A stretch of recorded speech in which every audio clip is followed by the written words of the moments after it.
The sun of Nalra burned low and red above the jagged mountains, casting long spears of shadow over the Varkari arena. The arena was no simple structure. It was carved directly into the black volcanic stone, its walls rising in sheer cliffs that enclosed a ring of crimson sand. Generations of blood had been spilled here. Honor battles, succession duels, death rites. This was where the Varkari people decided truths that words could never. Settle every tier of the stone terraces was packed with Varkari clansfolk. Their reptilian hides shimmered in iridescent shades obsidian. Emerald, bronzan, their clawed hands beat against their armored chests in thunderous rhythm. Their voices rose in a primal chorus that vibrated through the stone itself. In the middle of the arena, two figures waited. One was Commander Rin Salvik. She was the apex of Varkari, warriorhood taller than most males. Sinewed with coiled muscle, her black-scaled armor etched with scars from countless victories. Her face was carved from stone, angular, fierce, unreadable. The weight of clan expectation rested on her shoulders, but she bore it like a crown. The ceremonial spear in her hand glimmered with a dark metallic sheen, its tip faintly glowing from the venom plasma stored within. This was no mere weapon. It was the spear of Claima relic used only in formal duels of dominance. To determine who was worthy to command or to conquer, opposite her stood the human, Captain Elias Ward. By comparison, he seemed almost fragile, just a man in simple fatigues. No armor, no visible weapons. Where she radiated raw threat, he radiated stillness. He stood with his feet planted lightly, arms loose at his sides, his face calm and alert. His brown skin gleamed faintly with sweat in the heavy heat, and his eyes, sharp and steady, never wavered from hers. Elias had not come here to fight. He was a diplomat, sent to negotiate peace between the Varkari clans and the United Terran Confederacy. But the Varkari valued strength above all. They had listened to none of his words. Instead, they gave him a choice: submit to their judgment as weak and unworthy, or prove himself in a trial of combat. He had chosen to fight, not to win glory, but to win their ears. The gong thundered a single resonant crash that shook the arena. Ryn moved first. She launched into a predator's stride, fast and silent, muscles rippling under her black armor. The spear of claim spun in her grip, then she hurled it. It was like a lightning bolt in reverse, streaking dark against the blazing sky. The crowd roared, a sound like breaking cliffs, as the spear cut through the air at lethal speed. Plasma hissed around its tip. The weapon had killed many challengers, and they fully expected to see another body fall. But Elias did not flinch. He watched it come. Body still until the last possible instant, then his right arm lashed up like a striking cobra. There was a crack of impact like stone shattering. The spear slammed into his palm. His boots dug furrows in the crimson sand as he absorbed the force, shoulders and arms straining. But he did not fall. He stood there, breathing hard. Holding the weapon that had been meant to kill him, the arena went utterly silent. Rin stopped in mid-stride. Her eyes widened barely, but enough to break her warrior mask. Shock rippled through her like a tremor. She knew what it meant, what every Varkari knew from the moment they could walk. If one caught the spear of claim barehanded, they claimed the warrior who threw it. It was a law older than the clans, older than even their recorded history. Born from the first war when their ancestors fought to the last and swore that only those, stronger than death itself, could command their loyalty. That law had not been invoked in centuries. None had been able to catch the spear. Until now, whispers slithered through the stands, gasps, disbelieving growls. Some stared at the human in awe, others in fear. Even the elders stirred on their thrones of bloodstone. Elias lowered the spear slowly, planting its butt into the earth at his side. His gaze never left Rin's. He said nothing. He didn't need to. The meaning was unmistakable. The human had claimed her. High on their stone, thrones at the edge of the arena, the elder priests rose. They were ancient Varkari, their scales dulled to a deep crimson gray. their horns polished and engraved with centuries of war marks. They moved slowly, deliberately, their clawed hands tracing shapes in the air as they began to chant. The words were low, guttural, and heavy with the cadence of ritual, the language of the First War. The sound was like boulders grinding together. Reverberating through the black cliffs, the crowd fell silent. Even the hot wind that always scoured the arena seemed to pause. Every Varkar present understood what this meant. The elders were invoking the old law of Klema law, so ancient it was rarely spoken aloud, considered more myth than rule. Rin Solvik stood frozen across from Elias. The spear had been hers. Forged for her hand, etched with her blood. Now it rested upright beside the human, the tip buried in the crimson dust like a flag marking victory. Her face was unreadable, but her claws flexed involuntarily. Inside, fury tangled with disbelief and worse shame. "No," she snarled. "Ah!" Her voice low but slicing through the silence. "That law is dead." Forgotten, one of the elders raised a clawed hand for silence. His voice was like cracking stone. "The law of claim is older than our names," he intoned. "It is written in the bloodstone. It stands while the mountains stand." Another elder added, "You cast the spear." He caught it. "By oath and bone, you are bound." The words struck Rin like hammer blows. Her people shifted uneasily, murmuring in disbelief. Some looked at her with horror, others with savage amusement. It was unthinkable. Varkari war commander, claimed by an off-order. The humiliation burned like acid in her veins. Elias finally spoke, his voice calm but carrying clearly across the ring. "I didn't come here to take anyone," he said. "I came for peace." It wasn't defiance. It wasn't apology either. Just steady truth. Rin strode toward him, every line of her body radiating predator's fury. She stopped a single pace from him, towering over his lean frame. Her obsidian eyes locked on his, fangs bared. "You dishonor me," she hissed. "I am not prey to be claimed." Elias met her stare, without blinking. "I didn't choose your law," he said evenly. "But I won't run from it either." That answer made something in her fault, not from weakness, but from confusion. He was unarmed, surrounded by thousands who hated him. And yet he did not flinch. He did not cower, or even seem to care that her claws hovered inches from his throat. Varkari understood fear. They respected it, even wielded it, but this human showed none. Not arrogance, not bravado, just unshakable steadiness. It unsettled her more than any blade could have. Behind them, the elders conferred briefly. Then the eldest spoke again, voice ringing across the arena. "From this sun's rise to its setting, you are bonded. Refuse, and you dishonor your people's oath. The duel is ended. The bond is sealed."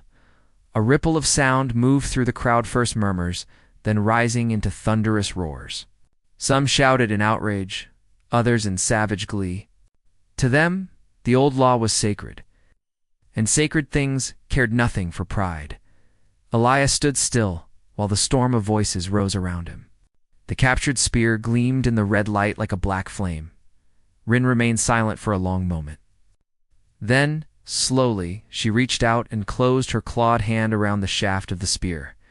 She yanked it from the ground and handed it to him, but first, a gesture heavy with meaning. The transfer marked the official acknowledgement of the bond. Her claws trembled as she did it, though she hid it as best she could. And just like that, the ritual was complete. Rin Solvik, undefeated commander of the Varkari Warclans, was no longer only Rin Solvik. By the decree of their oldest law, she was now Rin of Ward. The crowd erupted into a deafening roar as the pair turned to leave the arena. Together, she walked rigid as forged steel. He walked calm, quiet, steady as stone, but inside her chest, a storm was beginning to build rage, humiliation, and something stranger, something she could not yet name, and somewhere deep in her warrior heart. She knew this. The moment he caught her spear, her entire life had changed.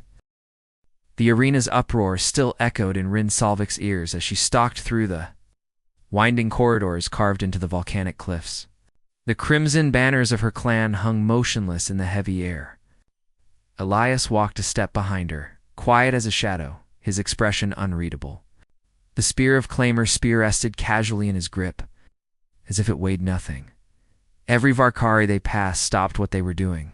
Some stared in naked disbelief, some bowed stiffly, others curled their lips back in silent snarls.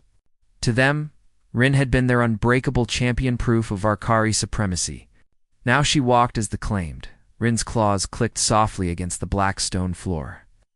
As they entered the open courtyards of the Warclan keep, crimson ferns swayed in the warm breeze, their petals shimmering like molten glass. The place that had once been her fortress now felt like a cage. She could feel Ilias's gaze on her back calm. Steady, maddeningly, unafraid. "You humiliated me before my people," she said suddenly, not looking at him. Her voice was low, tight as a drawn bowstring. "You tried to kill me," Elias replied mildly. "I think we're even." She stopped dead and turned on him. "Do you mock me?" she hissed, fangs bared. "No," he said simply. "I'm trying to understand you." Those words cut deeper than any blade.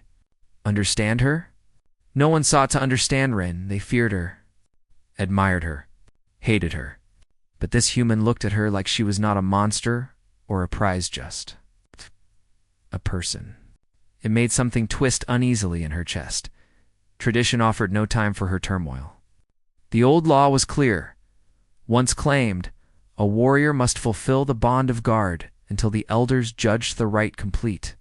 From that moment onward, she was bound to remain within 5 paces of Elias, to guard him.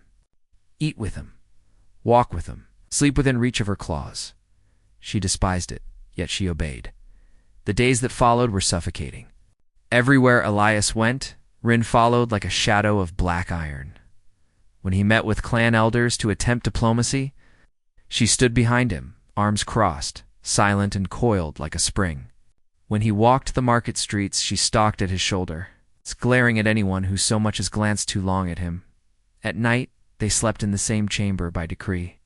Rin curled on a stone bench with her back to him, claws flexing restlessly, while Elias simply lay on his bedroll and drifted to sleep within moments. The human's ease infuriated her, and yet cracks began to form in her certainty. Each dawn, Elias rose before the twin suns and trained in the courtyard, not with blades or armor, but unarmed, striking the air with blindingly fast fists and feet, moving with a dancer's precision and a predator's purpose. His breath stayed controlled, his rhythm unwavering. She found herself watching despite herself. He sparred with her warriors too. They towered over him, outmassed him 3-1, yet he never yielded. He moved like flowing water, turning their strength against them, toppling them with sudden strikes.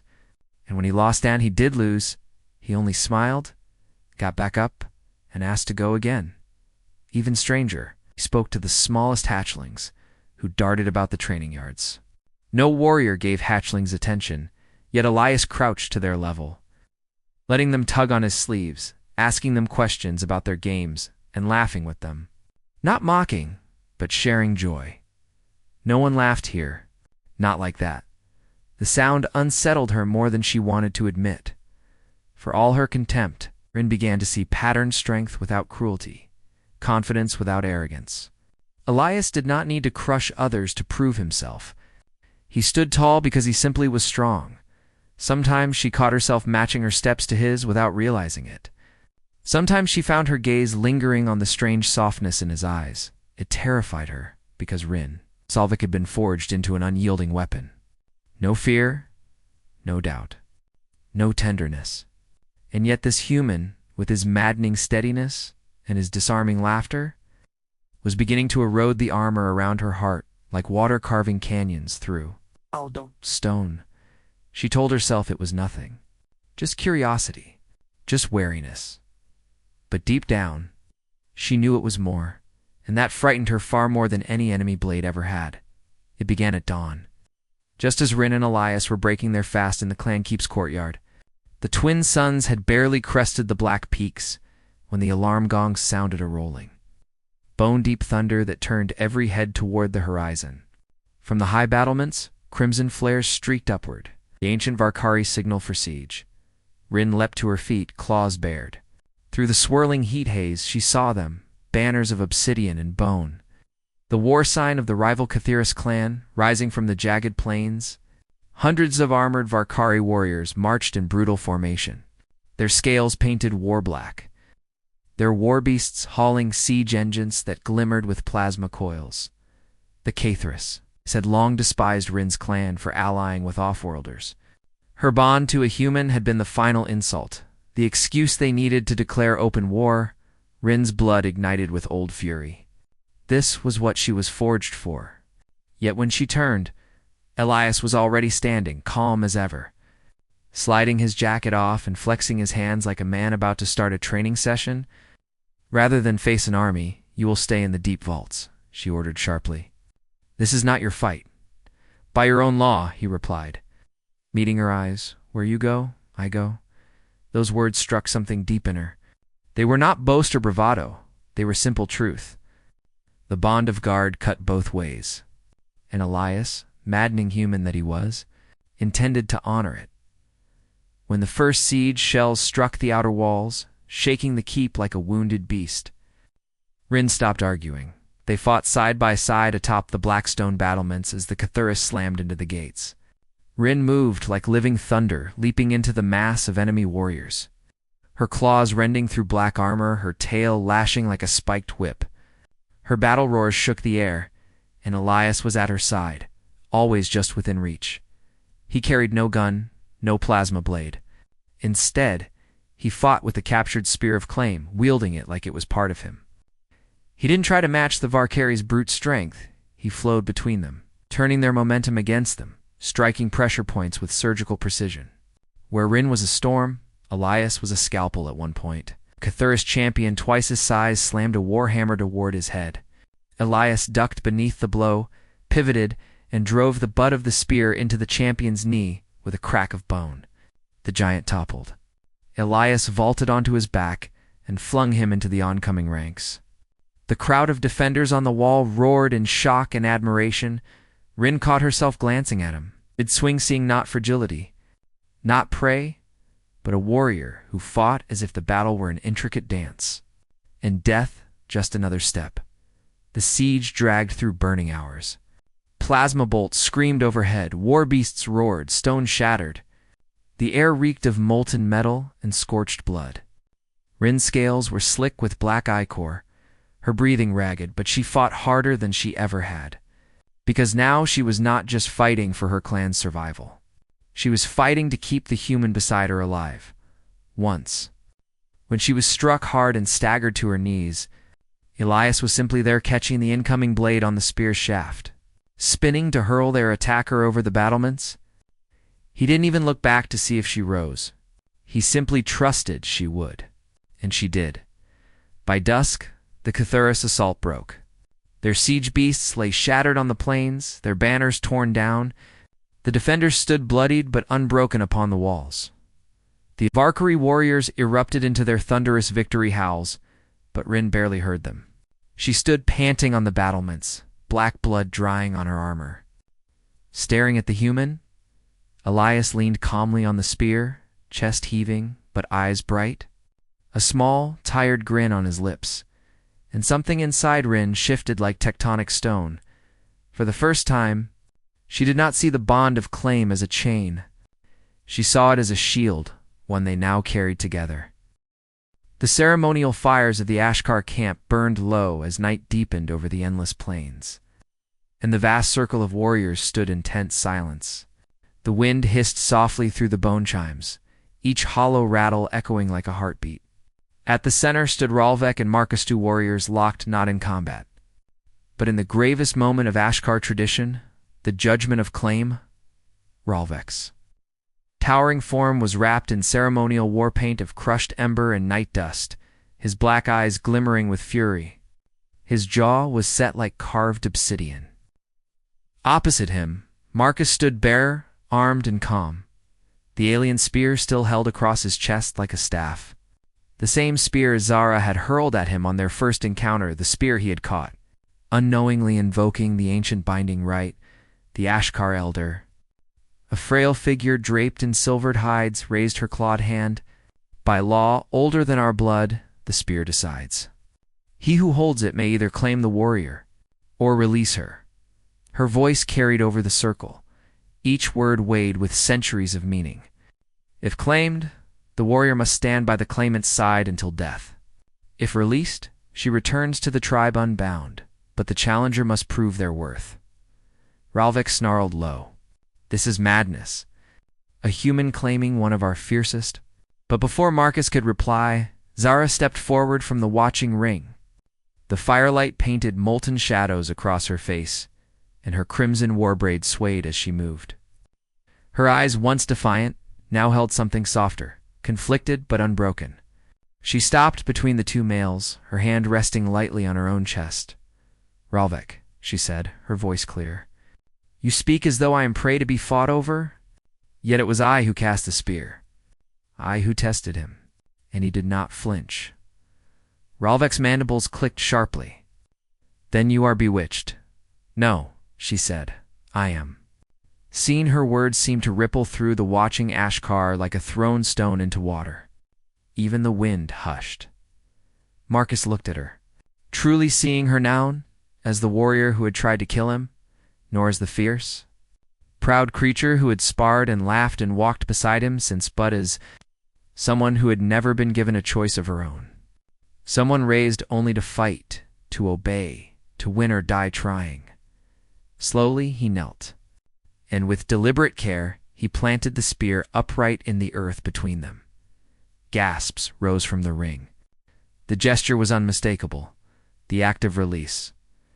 "I will not claim what is not freely given," Marcus said, his voice steady, though his heart thundered. "If you walk with me, Zara, let it be because you choose to, not because some old law demands it." The elder's eyes gleamed with quiet approval. But Ralvik roared in rage, surging forward only to halt when Zara moved like lightning.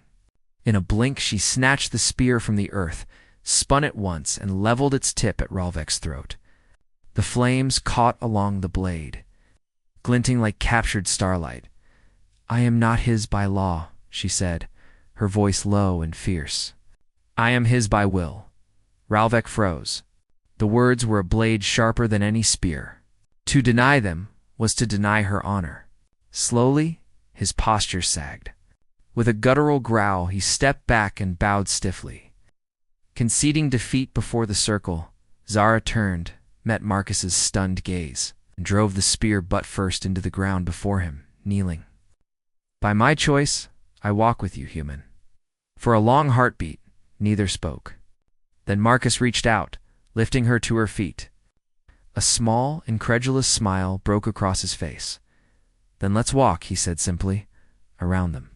The circle of Ashkar warriors broke their silence not with gears or rage, but with the slow, rhythmic pounding of their spear hafts into the earth, a warrior's salute. The sound rose like distant thunder, rolling out into the starlit plains as the tribe bore witness, and so, by no law but their own hearts, the alien warrior and the human left the circle together side by side as equals.